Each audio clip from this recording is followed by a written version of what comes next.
Sage Wonder coming at you from my van down by the river. All right, I've been a little quiet about the Syria issue, and it's because I've been chewing on it. I've been ruminating, as it were. I've been mulling it over, so to speak. And I'm ready to give my opinion about the Syria situation. So, the word false flag gets thrown around a lot, and it's become a new catchphrase. But let's talk about what it means to me when I say this, because, I'm not talking about crisis actors. I'm not talking about made up stuff.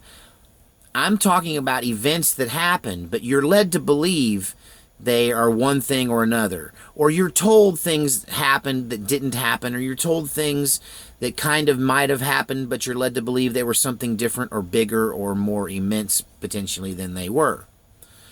The earliest false flag I can think of is when Nero fiddled while Rome burned. Have you heard that? Remember that one from school, that Nero fiddled while Rome burned?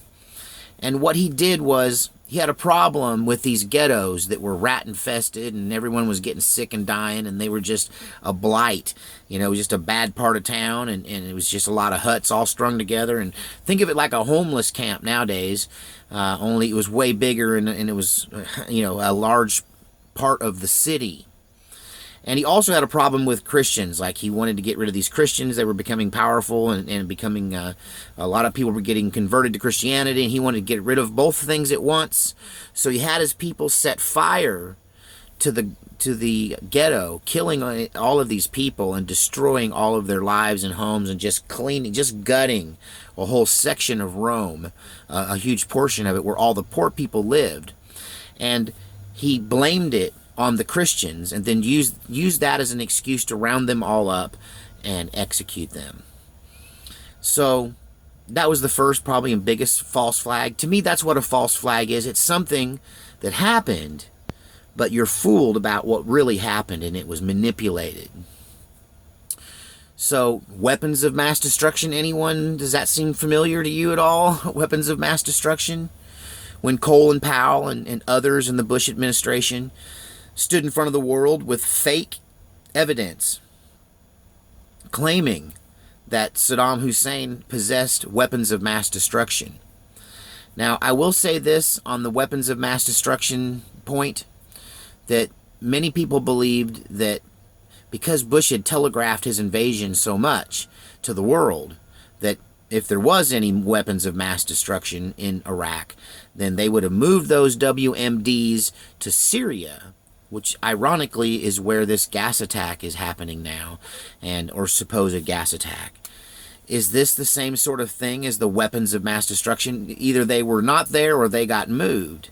But then there's the incubator story, where babies were purportedly ripped out of the incubators by Iraqi soldiers, and the little girl that sits and tells the whole thing and cries and weeps and about what she saw. As it turns out, that girl was an ambassador's daughter, or State Department official's daughter, and she'd never been out of the United States. That was just a complete made-up fake testimony. So there's a lot of reasons why governments have done this in the past. So the gas attack in Syria, was it this kind of false flag? Was it something that probably happened? Could have been staged? That's the new meaning, apparently, of a false flag, is a staged event that never even happened. Think Wag the Dog, if you've ever seen that old movie. So, yeah, iced tea break on this. There's a lot going on this week. Yes, I am drinking iced tea from a mason jar. I am a redneck. So we've got another situation here where we may be getting drawn into a war in Syria, a much greater war that would more than likely include engagements against the Russian forces there in Syria, which could threaten an engulfment into a larger world war that I've been telling you I think is already underway, because there are so many hot spots on fire right now at the same time around the globe. And now you've got more airstrikes in Syria that no one is claiming, but everyone thinks is Israel doing night raids with stealth technology. And our State Department is denying that those attacks are coming from us, and those have been since the cruise missile attack. So there's a lot going on in this Syria story. Could it be a false flag? Could it be the rebels seeing that their Air Force, the United States Air Force, that's been supporting them as they fight Assad, because we've been helping them fight Assad. And we've been also helping the Russians fight Al-Qaeda and ISIS and terrorism. Sometimes it's blurred as to who is who and who's the terrorist and who's the freedom fighter, who's the rebel and who's the ISIS cell. And are we bombing and helping ISIS, or are we fighting ISIS? And there are those out there that would say that, you know, the Obama administration created ISIS. I don't want to go that deep into conspiracy land, but I will say this. I'm very disturbed by a military force that would decide to move so quickly to judgment about an attack.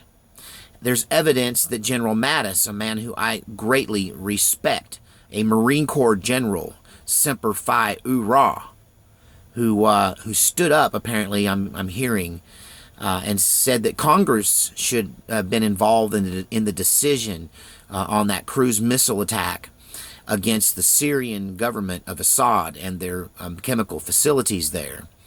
And I believe that, you know, he was overruled, and they moved quickly to make a attack against Assad. But it was a rush to judgment. There was no time to gather the information. Mattis was not convinced at the time that there was genuine proof that the chemical attack, A, had happened, and B, happened at the hands of the government that was controlled by Assad, the government forces there.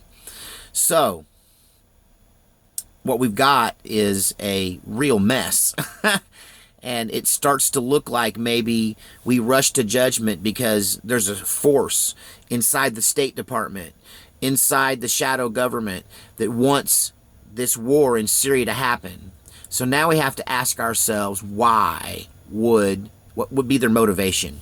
You know, it's always motive, opportunity, and, you know, method, means, motive, and opportunity, I think is the grounds for a for a crime, and how you solve a mystery. Anybody's watched, you know, the old detective movies knows this. So what was their motive? If they're just wanting to take Assad out, why? I mean, clearly they're demonizing him. Maybe you believe that hype, maybe you don't. But what would their motivation be if they had some other motivation than just being the guardians of the you know, government, the guardians of the world, the guardians of the galaxy? If they have some motivation besides the motivation of just being good guys, what might it be? And then when you start to look at that, you start to realize that Syria is strategic to Russia and to the United States. That there is a pipeline in the works that needs to pass through Syria. And that Russia has reasons to want to have more control and more presence in those ports on the Mediterranean, those warm water, deep ports that are associated with Syria. And that getting the product of oil into the Mediterranean is what this war is really all about. Follow the money. Follow the money. Always follow the money. This is what this war is all about. They're just going to keep pushing it. Trump is our only hope. He seems to have drank the Kool-Aid, though, and he's following the globalist like a puppet right into war so that they can control this strategic area that is Syria. There are the white papers that have been spread around since 9/11, laying out a strategic attack plan to take out numerous countries, one after the other, like dominoes falling. Before anybody had a reaction from the government, when 9/11 happened, and I would say this is probably 9/14, I was telling everyone, if I was the president, I'd take the whole Middle East. I'd start on one end, and I'd start on the other, and I'd have my forces meet in the middle, just like we did in World War II. with the Russians and the United States, and we met in Berlin.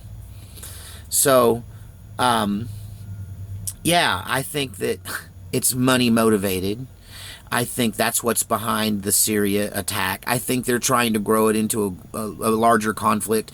You can expect to see boots on the ground, and I don't know that any of us can stop it. Only Donald Trump. And I think he's on board, unfortunately. God save our republic.